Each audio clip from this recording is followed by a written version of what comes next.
मध्य प्रदेश के मुख्यमंत्री डॉक्टर मोहन यादव ने भोपाल पुलिस मुख्यालय पहुंचकर पुलिस अधिकारियों के साथ कानून व्यवस्था को लेकर बैठक की और उन्हें दिशा निर्देश दिए। इस मौके पर डॉक्टर मोहन यादव ने पुलिस कर्मियों की दक्षता बढ़ाने के लिए मौजूदा संसाधनों में बेहतर कार्य के प्रयास करने के निर्देश दिए। उन्होंने कहा कि मध्य प्रदेश के कई स्थानों पर पुलिस की लैब को सक्षम और समृद्ध किया जाएगा ताकि जांच पड़ताल में पुलिस को आसानी हो। एएसआई से एसआई स्तर के प्रमोशन 15 दिन में होंगे। वरिष्ठ अधिकारियों द्वारा भी पुलिस कर्मियों को प्रोत्साहन मिलता है। वे कार्य और दायित्व अच्छे से करते हैं। पुलिस कर्मियों की आवास की समस्या को भी जल्द ही दूर किया जाएगा। दो तरह की चीजें हैं, जैसे फॉरेंसिक लैब को लेकर के मैंने पुलिस में कहा है कि हमारी अब भविष्य की जो चुनौतियां हैं उसमें जो जो जरूरतें हैं उसके पदों की, लैब की या बाकी व्यवस्थाओं की, उसको भी देखें।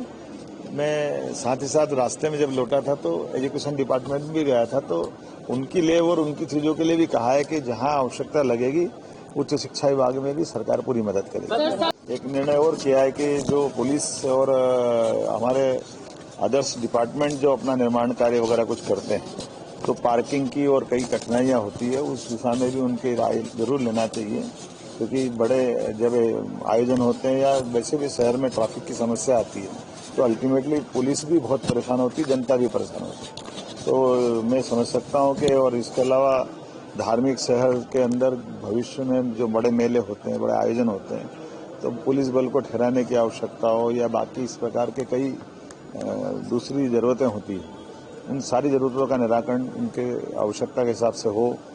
और आने वाले 25 साल तक की ये आज़ादी का अमृतकाल में माननीय प्रधानमंत्री जी की जो भावना है कि हम 25 साल तक पुलिस को आगे किस स्तर तक ले जाना चाहते हैं, एक इसका पूरा प्लान बनाने की भी जरूरत है। मैंने उनसे कहा है कि आप अपनी तैयारी करिए, सरकार उनके साथ है, निश्चित रूप से हम इसमें अच्छा काम करें। ये यात्रा पूरे देश में बाकी राज्यों में पहले निकाली गई थी, लेकिन जहां जहां विधानसभा के चुनाव थे, चुनाव के कारण राज्यों को छूट दी गई थी, लेकिन कल माननीय प्रधानमंत्री हमारे साथ जुड़ करके इस पूरे मध्य प्रदेश की यात्रा के साथ 5 राज्यों में, जो छत्तीसगढ़, मध्य प्रदेश, मिजोरम और तेलंगाना, इन पूरे राज्यों में वो यात्रा का कल शुभारंभ एक साथ करेंगे।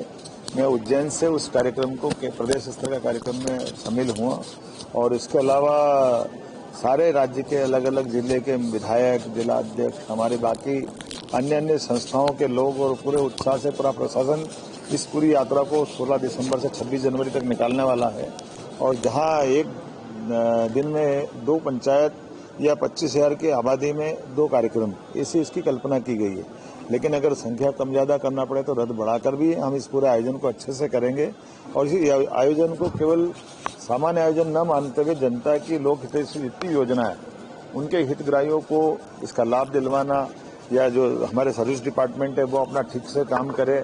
मैंने कहा कि केवल जहां जहां यात्रा जाएगी वहां न करते हुए पूरे 40 दिन का एक रोडमैप बना करके पूरे प्रदेश में ऐसे सारे विभागों को दक्षता से काम करना की जरूरत रहेगी जो सारे इस दायरे में आते हैं।